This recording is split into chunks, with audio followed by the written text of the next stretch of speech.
where LeBron, trying to avoid his second 0-3 start in just his fourth season in LA, well, the Grizzlies were looking to open their season 3-0 for just the fifth time in franchise history.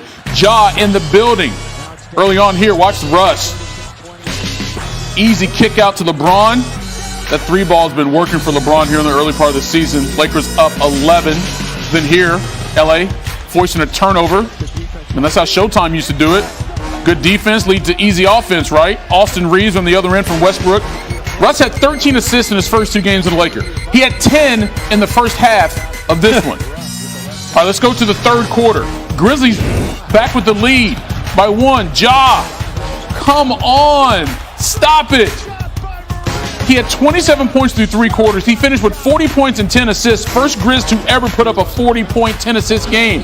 At the other end, Melo knocking it down. That's a big three for him. 27,411 career points. He passes Moses Malone for 9th on the all-time scoring list. But the Lakers were down 3 going to the final quarter.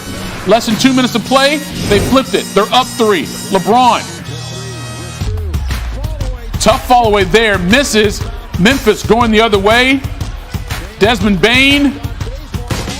Grizzlies within 1. Next possession for LA. Russ. He misses, but Melo, board, put back. LA's up 3. We got 5.5 to go. Grizzlies with the ball. Ja. For 3. No, but he's fouled. Oh, he is fouled by Bazemore. So he would get 3 free throws with a chance to tie it, and that one almost went in. That could have been a 4-point play.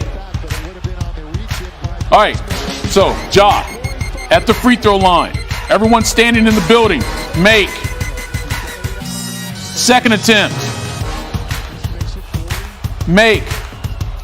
Once you make the first one, usually the last one's fairly easier. So Ja with a chance to tie it. Oh, back rim hard. Lakers get the rebound. They win it 121-118. Here's Carmelo after the game. He led the Lakers with 28. Man, we know it's going to be tough, especially early on in this part of the season, man. We told each other before the game that we're going to have to take this one. We're going to have to fight and get this one. But sometimes you got to go win games like this to try to find some or start some momentum. And I thought we did a great job of just playing the game tonight. You know, we had some lows in the game tonight, but for the most part, we did what we had to do to win a basketball game, and that's all that counts. Hey, Melo deserved that post-game interview because he was the difference for the Lakers Sunday. I mentioned the 28 points. He made 6 threes. It was his 77th career game off the bench, all of which have come since 2018.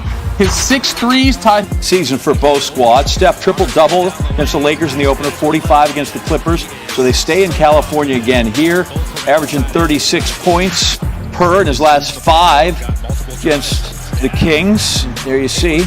Give it up, give it back. Curry, the 3-point range. He's out there by the logo. He didn't shoot it particularly well. He's 4 of 15 from 3, but I mean, the ones he makes are still jaw droppers. He had 17 in the first half. Harrison Barnes, former Golden Stater, drafted number 1 by that organization. Curry off the screen, quick release, bottoms up. Warriors up 3 at that point, but Barnes had a little something for him. There, over Green. Then maybe I'll just come through and hit it. And here comes Curry again. 27 points, 10 assists through 3 quarters. Barnes 24 through 36 minutes, 5 of 8 and 3. Here's the thing. Neither one of them scored again. What? Didn't make a bucket. Didn't make a point. But you got Buddy Hield. He was just 2 of 10, but those are the good 2. Give him 3 on that shot. 4 minutes to go, 109-104. Curry. So he didn't score. So you know what's happening here? Rebound opportunity. There you go. Leave it underneath there for Green. Puts it back. Warriors take a 111-104 lead. 2 minutes to go. Andrew Wiggins got the shot, hit the shot. That's a biggie right there. That'll finish it off for them, despite no scoring from Curry. Warriors win at 119-107. Tough to beat. 3-0 start.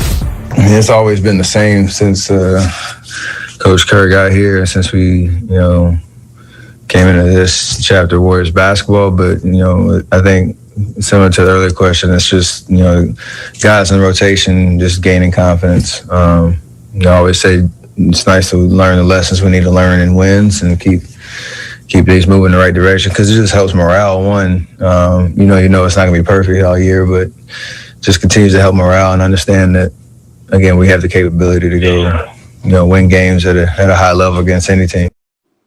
Here's how you kind of California Honda dealers Chris McGee, Robert Ory, James Worthy, Mike Bresnan, Allie's going to join us. You're going to hear from Brez in a moment. Lakers get their first win of the year. It was entertaining. It was fun. A young Memphis team led by Ja Morant. He is a special talent. But tonight is about Carmelo Anthony and the Lakers getting their first W. Man, Carmelo came out tonight aggressive. He's one of those type of guys. We always call certain guys microwaves. Let's be honest. This guy is a walking microwave, too. He came out. He's been shooting the ball extremely well from three. What I like best is the guys started looking for him. And that's what you got to do. Sometimes when guys are up in the league and have a lot of stature as AD and LeBron, they kind of say, okay, I'm going to do my thing. But they say, whoa, who's that guy? The Big Four. Big Four. Carmelo Anthony. Before you guys go, we're going to go out to Staples. Carmelo Anthony is with Mike Trudell.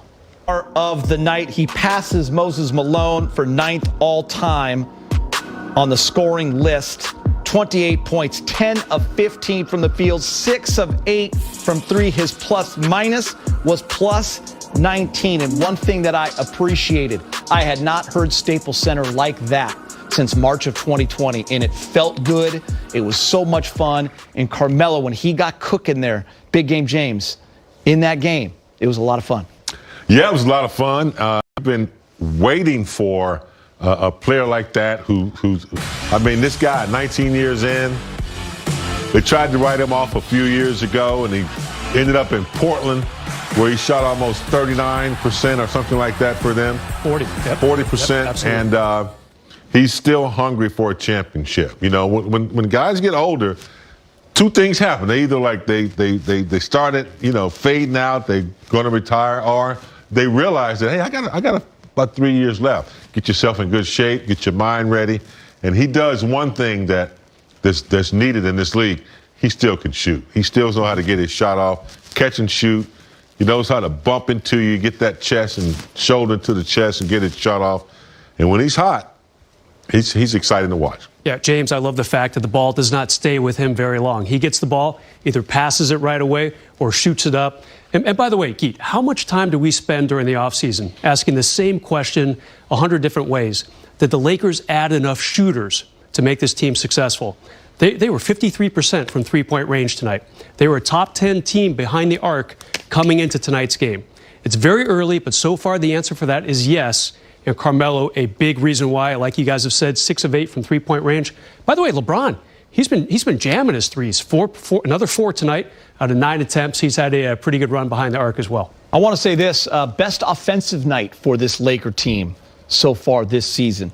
29 assists, the three-ball guys, 16 of 30, 53%, 6 players in double figures, and the bench with 48 points. Yeah, I mean, you look at the good things. They're chipping away at, trying to understand where they are on the floor and not think so much. Nice dime right there. Monk came in, did a good job.